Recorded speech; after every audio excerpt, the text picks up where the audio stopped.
조지 포먼이라고 하는 복싱 선수가 있습니다. 그는 1970년도 후반에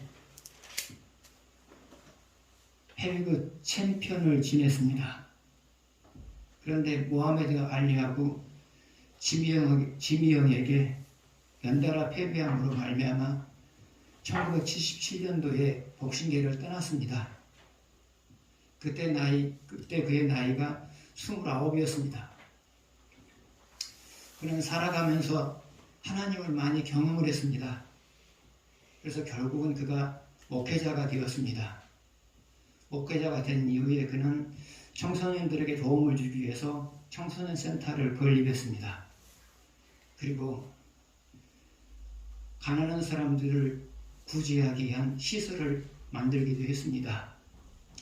그런데 문제는 얼마 가지 않아서 자금난에 시달리게 되었다는 거죠.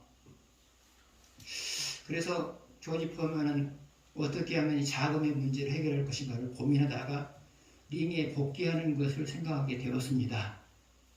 근데 그때 그의 나이가 38살이었습니다. 근데 복싱 선수로서 38살은 우리로 말하면 할아버지 정도가 됐다. 그렇게 보시면 될 것 같습니다. 주위 사람들이 만류했습니다. 그 나이에 다시 재기하는데 무엇을 해낼 수 있겠냐는 것이죠. 그러나 조지 포먼은 생각을 바꾸지 않았습니다. 자녀보다 훨씬 더 열심히 훈련을 했습니다.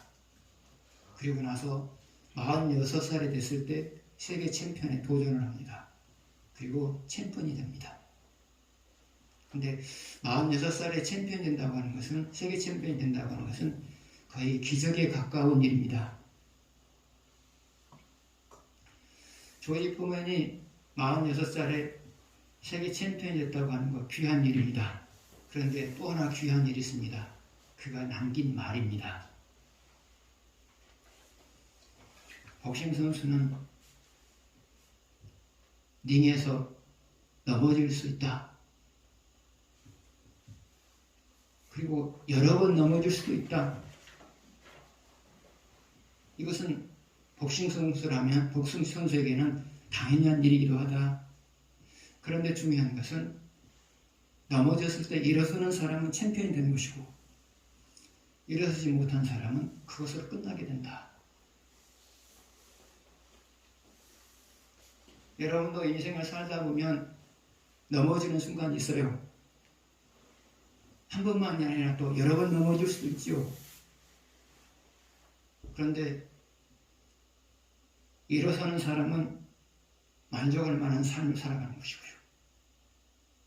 일어서지 못하는 사람은 그것으로 끝나는 거예요. 그래서 여러분들은 일어설 수 없는 상황에서도 반드시 일어서셔야 돼요. 못 일어서면 끝나는 거고요. 일어서면 만족할 만한 삶을 살게 되는 거고요. 근데 신앙인은 일어설 수 없는 상황에서도 일어서려고 노력하기만 하면 일어서게 되어 있어요. 왜요? 여러분이 일어설 수 없지만 일어서려고 몸부림칠 때 하나님은 여러분을 일으켜 주시기 때문에 그런 거거든요. 그래서 여러분 일어설 수 없어도 일어서려고 노력하게 되면 일어서요. 왜요? 일어서려고 노력하는 여러분을 하나님께서 일으켜 주시기 때문에 그런 거거든요. 그래서 여러분 일어설 수 없다면 일어설 수 없다고 해서 포기하지 마세요. 일어서려고 노력하십시오. 그러면 하나님께서 손을 잡아서 여러분을 일으키실 거예요.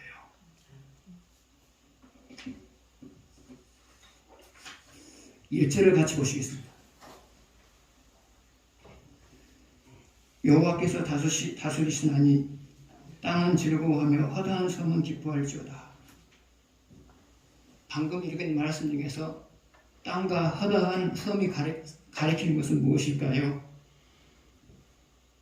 이 땅에 사는 모든 사람입니다.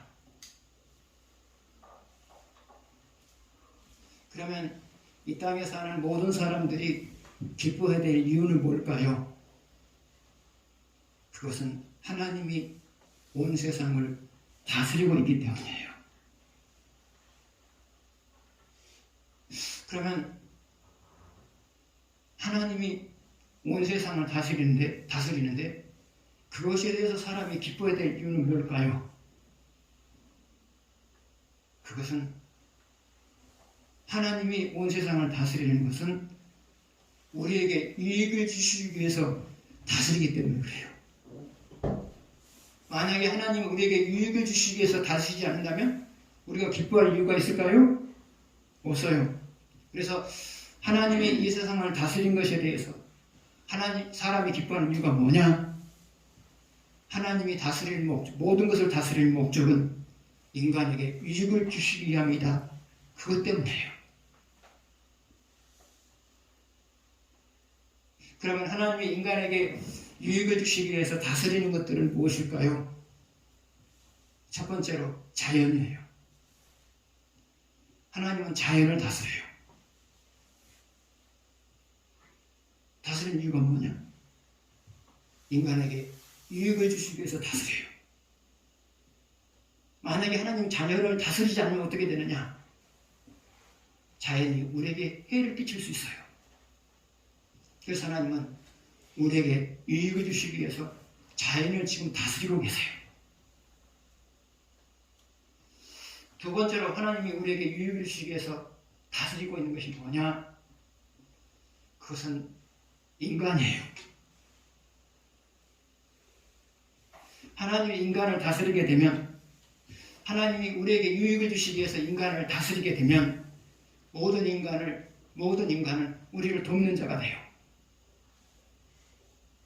나보다 힘 있는 자도 나를 돕는 자가 되고요. 나보다 힘이 없는 자도 나를 돕는 자가 되고요. 나와 관계가 나쁜 사람도 나를 돕는 자가 되어져요. 그래서 하나님이 나에게 유익을 주기 위해서 사람을 다스리게 되면 모든 사람들이 나를 돕게 된단 말이죠. 반면에 하나님이 사람을 다스리지 않으면 그 사람이 언제든지 나에게 해를 끼칠 수도 있어요. 그래서 하나님은 여러분에게 유익을 주시기 위해서 사람을 다스리고 계세요. 세 번째로 하나님이 우리에게 유익을 주시기 위해서 다스리는 것은 무엇이냐? 그것은 주변 환경이에요. 하나님이 주변 환경을 다스리는 이유가 뭐냐? 그것은 여러분이 하고자 하는 일들을 잘 해낼 수 있도록 만들어주시기 위해서 주변 환경을 다스려요. 그래서 여러분이 하고자 하는 일이 형통한 이유가 뭐냐? 하나님이 잘 될 수밖에 없도록 주변 환경을 다스리셨기 때문에 여러분이 하고자 하는 일이 잘 되어 왔단 말이죠. 그러나 하나님께서 주변 환경을 다스리지 않으면 주변 환경은 여러분이 하는 일을 방해할 수 있는 요소로 언제든지 바뀔 수 있어요. 그래서 하나님은 여러분이 하는 일들에 좋은 결과를 만들어내주기 위해서 주변 환경을 다스리고 계세요. 네 번째로 하나님이 여러분의 유익을 위해서 다스리는 것은 뭐냐? 그것은 여러분에게 치명적인 손상을 입힐 수 있는 위험스러운 요소들을 다스리고 계세요. 여러분이 지금까지 안전하게 살 수 있었던 이유가 뭐냐? 하나님이 여러분에게 치명적인 손상을 줄 수 있는 요소들을 다스려 왔기 때문에 여러분이 안전할 수 있었어요. 하나님은 여러분에게 치명적인 손상을 줄 수 있는 요소들을 다스리고 있어요. 안 다스리면 여러분에게 해를 끼칠 수 있기 때문이죠. 하나님은 이 땅에 존재하고 있는 모든 것을 다스리고 계세요. 왜 다스리냐? 여러분에게 이 세상에 존재하는 모든 것들이 여러분이 행복하게 사는데 유익하게 만들 수 있도록, 유익을 줄 수 있도록 다스리고 계신단 말이죠. 그래서 우리가 이만큼 산 것 속에는 하나님의 다스림이 있었어요. 그래서 하나님이 이 세상에 존재하고 있는 모든 것을 다스리고 있다는 사실에 대해서 하나님께 감사하는 마음을 여러분이 갖고 계셔야 돼요. 2절을 보시겠습니다.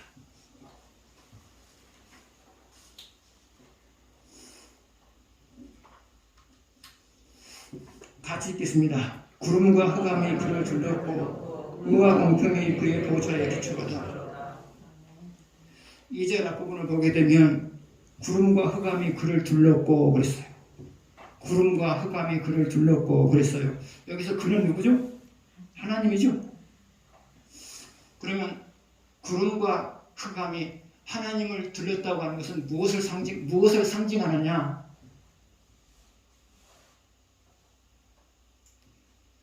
하나님은 인간이 쉽게 대할 수 있는 존재가 아니라는 거죠. 하나님은 인간이 쉽게 대할 수 있는 그런 분이 아니에요. 그러면 하나님은 인간이 쉽게 대할 수 있는 존재가 아닌 이유는 뭘까요? 첫 번째로 하나님은 지극히 크신 존재이기 때문에, 지극히 크신 분이기 때문에 그래요. 하나님은 지극히 크신 분이에요. 이 세상에 존재하고 있는 그 어떤 것과 비교할 수 없을 만큼 지극히 크신 존재예요. 그렇기 때문에 사람은 하나님을 쉽게 대할 수가 없어요. 여러분도 여러분보다 훨씬 탁월한 사람들을 대할 때는 쉽게 못 대하죠. 쉽게 못 대하죠. 하나님은 이 세상에 존재하고 있는 모든 것보다 탁월한 존재예요. 아니, 비교할 수 없을 만큼 탁월한 존재예요. 그렇기 때문에 인간이 하나님을 쉽게 대할 수가 없어요. 그러면 하나님의 크심이라고 하는 것은 뭐냐? 하나님의 크심이라고 하는 것은 뭐냐? 첫 번째로 무에서 유를 창조하셨어요. 다시 말하면 하나님이 천지만물을 창조하셨어요. 그런데 그 하나님은 오늘날도 무에서 유를 창조하고 있어요. 그러면 하나님이 오늘날 무에서 유를 창조한다고 하는 것은 뭐냐? 사람이 해결할 수 없는 인생의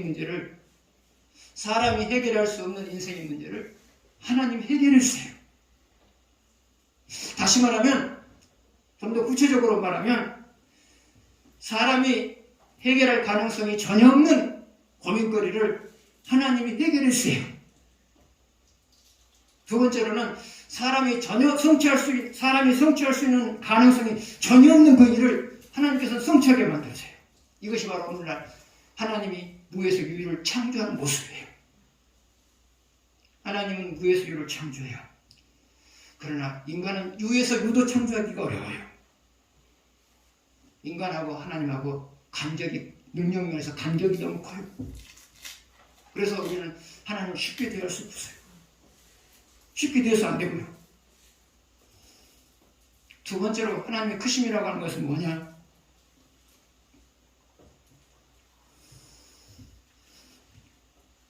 인간을 비롯한 천지 만물을 다스리고 있다는 거예요.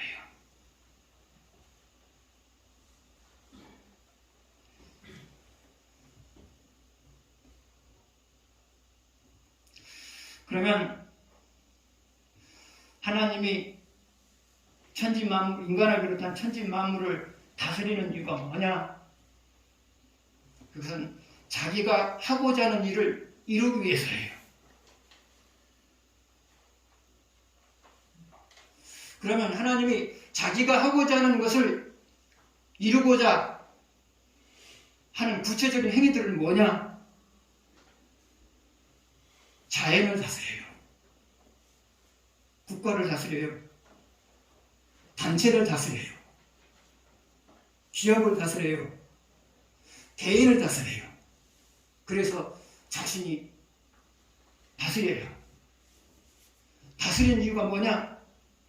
자기가 하고자 하는 일을 이루기 위한 도구로 삼기 위해서 다스리는 거예요.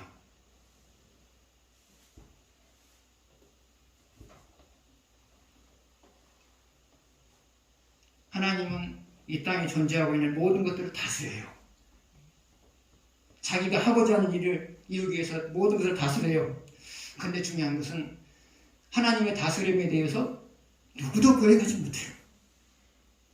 개인도 거역하지 못하고요.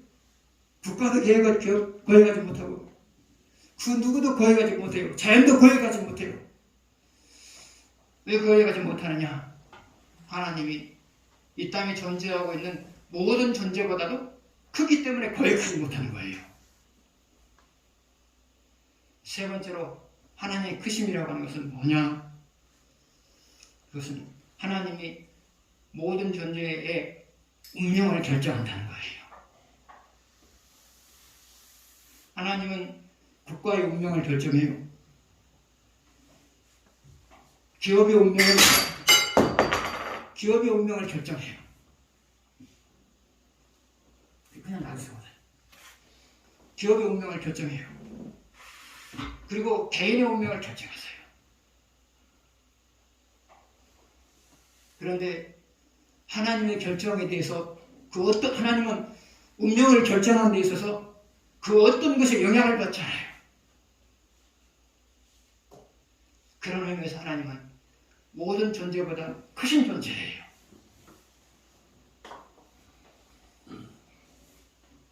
두 번째로 하나님은 사람이 쉽게 대할 수 없는 존재인 이유가 뭐냐? 그것은 하나님은 거룩하신 분이기 때문에 그래요.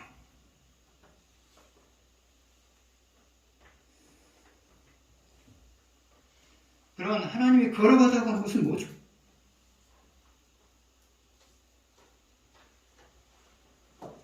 우리는 하나님을 거룩하시다고 해요. 그럼 하나님이 거룩하시다고 하는 것은 무엇을 가르치는 걸까요? 하나님은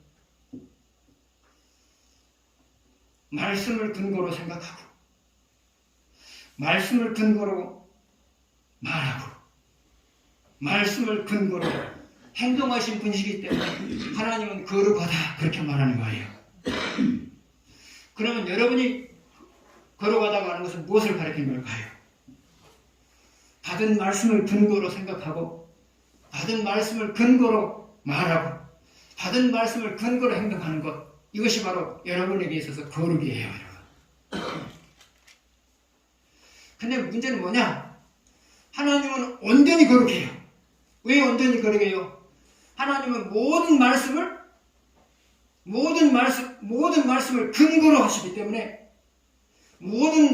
근거로 하시기 때문에 하나님은 온전히 거룩한 것이고요. 여러분은 아무리 거룩해도 부분적으로 거룩해요. 왜 그러느냐? 여러분은 받은 말씀을 근거로 살기 때문에 부분적으로 거룩하다 그 말이죠. 여러분의 받은 말씀은 일부예요, 전부예요? 일부이죠? 여러분이 받은 말씀이 성경 전체예요? 그중에 일부예요? 일부이죠? 그러나 하나님은 모든 말씀을 다 갖고 계신단 말이죠? 그것을 근거로 사세요. 여러분은 받은 말씀을 근거로 사세요. 그렇기 때문에 하나님의 거룩하심은 온전함이고요. 여러분의 거룩함은 아무리 신앙생활을 잘해도 부분적인 거룩에 불과해요. 여러분과 하나님 사이에는 거룩의 차이가 너무 커요. 그래서 여러분이 하나님을 쉽게 대할 수가 없는 거예요.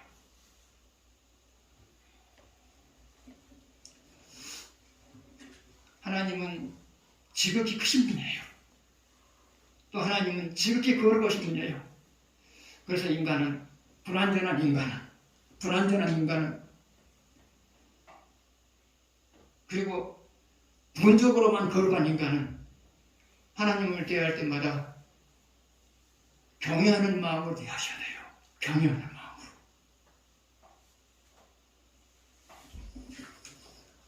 이 절 뒷부분을 보게 되면 의와 공평이 그의 보좌의 기초로다 그랬어요. 의와 공평이 그의 보좌의 기초로다 그랬어요. 그럼 여기서 보좌가 상징하는 것은 뭘까요? 그것은 백성을 다스리는 왕이에요.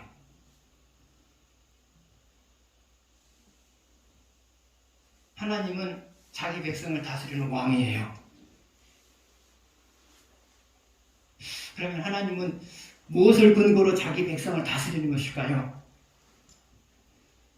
2절 뒷부분을 보게 되면 하나님은 의와 공평을 근거로 자기 백성들을 다스려요.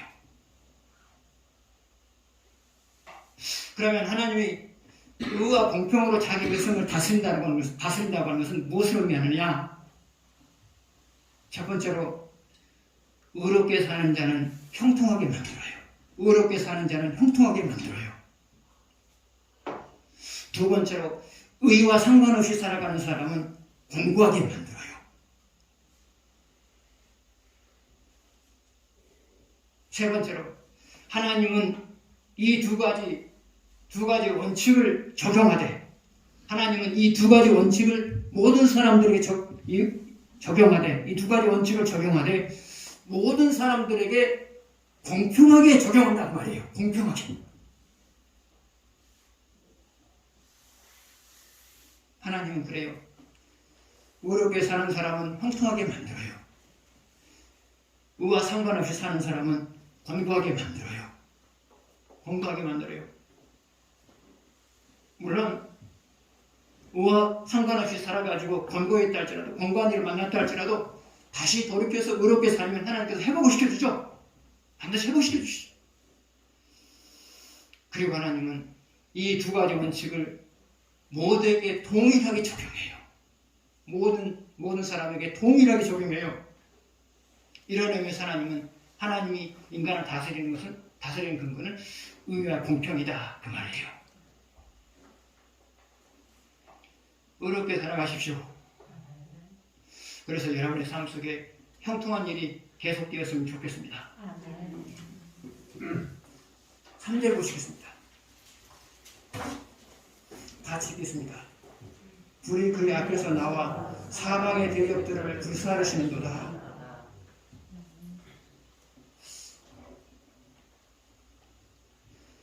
삼절 뒷부분을 보게 되면 대적들을 불사르는도다 그랬단 말이죠.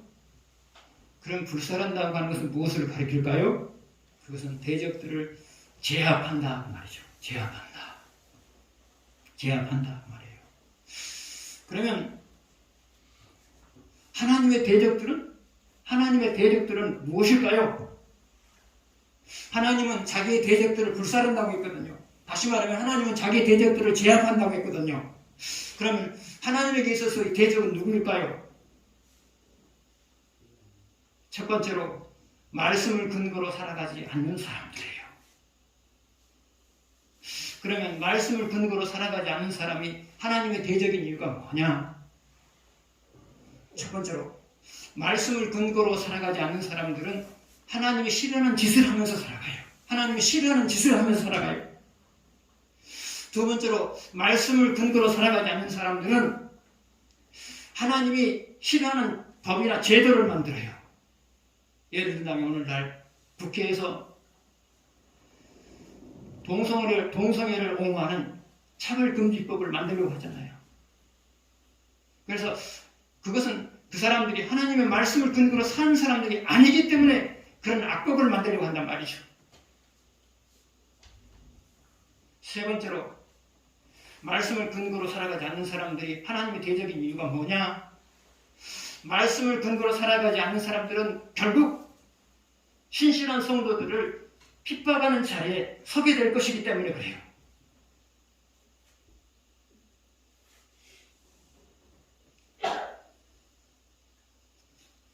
하나님은 어떤 식으로든지 말씀을 기준으로 살아가지 않는 사람들을 더 이상 그렇게 살아가지 못하도록 하나님께서는 제압을 하세요. 두 번째로 하나님의 대적은 누구이냐? 그것은 말씀을 훼손하는 자들이에요. 말씀을 훼손한 자들의 대표적인 존재들은 누구일까요? 이단이죠. 그러면 이단이 하나님의 대적인 이유가 뭘까요? 첫 번째로 이단들은 신실한 성도들을 미혹해서 인간인 그들의 교주를 섬기게 만들기 때문에 그래요. 이단의 특징이 그렇잖아요. 이단이라고 하는 그렇잖아요. 이단이 하는 일이 그거잖아요. 신실한 성도들을 미혹해 해서 인간인 그들의 교주를 섬기게 만드는 것, 이것이 바로 이단들이 하는 짓이에요. 두 번째로 이단이 하나님의 대적인 이유가 뭐냐?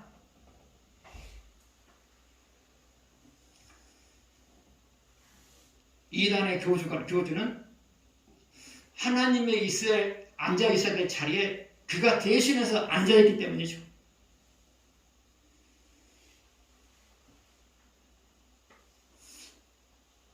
이단들은 하나님이라는 말을 써요. 자기들도 하나님을 섬긴다고 생각해요. 그러나 이단의 교주의 마음에는 하나님이 없어요.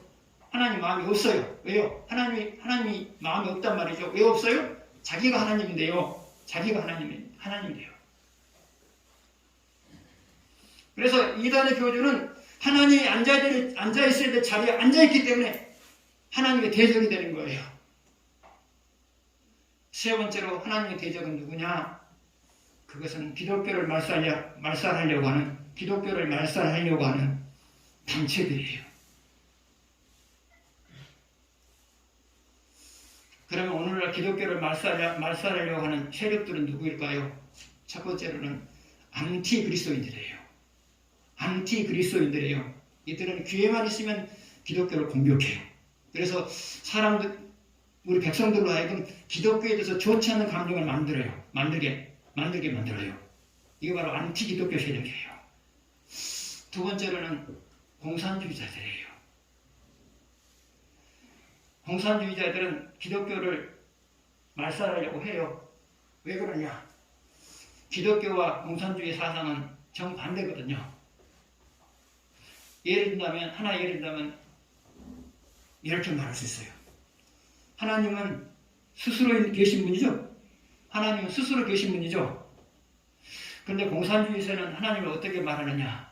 인간이 만들어낸 존재다. 인간이 만들어낸 신이다. 그렇게 말해요. 우리는 하나님 우리에게 있어서 하나님은 스스로 계신 분이죠. 그러나 공산주의자들에게 있어서 하나님은 인간이 필요에 의해서 만들어낸 존재다. 그렇게 생각을 해요.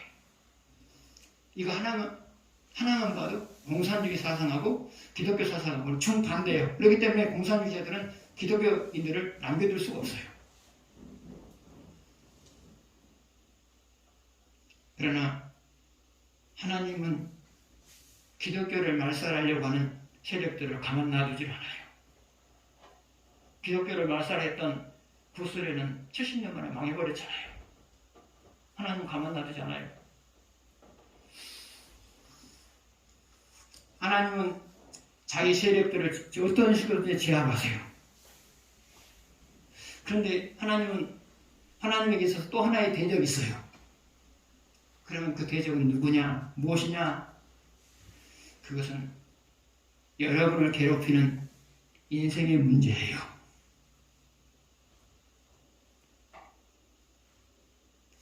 그러면 여러분을 괴롭히는 인생의 문제가 하나님의 대적인 이유가 뭐냐? 하나님은 여러분을 괴롭히는 인생의 문제를 자기 문제라고 생각해요. 하나님은 여러분을 괴롭히는 인생의 문제를 자기 문제라고 생각해요. 왜 그래요? 하나님과 여러분과의 관계는 아버지와 자녀의 관계잖아요. 여러분, 그럼 이제 바꿔서 한번 말해봅시다. 여러분의 자녀가 괴로워하는 문제를 만나게 되면 그 문제는 자녀만의 문제예요. 여러분의 문제이기도 해요. 너무 쉬운 질문 해봐도 대답을 안 하시는 거죠? 여러분의 자녀가 괴로워하는 인생 문제를 만났어요? 그러면 그 문제는 여러분의 자녀만의 문제예요. 부모인 여러분의 문제이기도 해요. 부모인 여러분의 문제이긴 하죠. 하나님과 여러분 사이는 부모와 자녀의 관계예요. 여러분 인생의 문제로 고민하고 여러분이 괴로워하고 있는 인생의 문제를 보면 하나님은 그것을 자기 문제로 생각해요. 그래서 적당한 때 해결하세요. 적당한 때 해결하신단 말이죠. 그래서 신앙인이 정상적으로 신앙생활을 하고 있다면 정상적으로 신앙생활을 하고 있다면 어떤 괴로운 문제도 반드시 해결되게 돼 있어요. 왜요? 하나님은 여러분이 괴로워하는 그 문제를 자기 대적으로 생각하고 있거든요. 그래서 여러분을 괴롭히는 인생의 문제가 발생했다면 내가 정상적으로 신앙생활을 하고 있는 한 하나님은 적당한 때에 나를 괴롭히는 인생의 문제를 거둬가실 것이다. 그렇게 믿으세요. 하나님은 그러신 분이에요. 그래서 나를 괴롭히고 있는 인생의 문제가 있다면 그것은 결국 하나님이 해결할 거예요. 대신 여러분들은 하나님이 그렇게 움직일 수 있는 조건을 마련해 주시기 위해서 정상적으로 신앙생활을 하는 거예요. 그래서 정상적으로 신앙생활하는 사람에게 있어서는 어떤 인생의 문제도 남아있지가 않아요. 왜요? 하나님께서 여러분을 괴롭히는 인생의 문제를 대적으로 간주하고 산산히 깨뜨려 버릴 거거든요.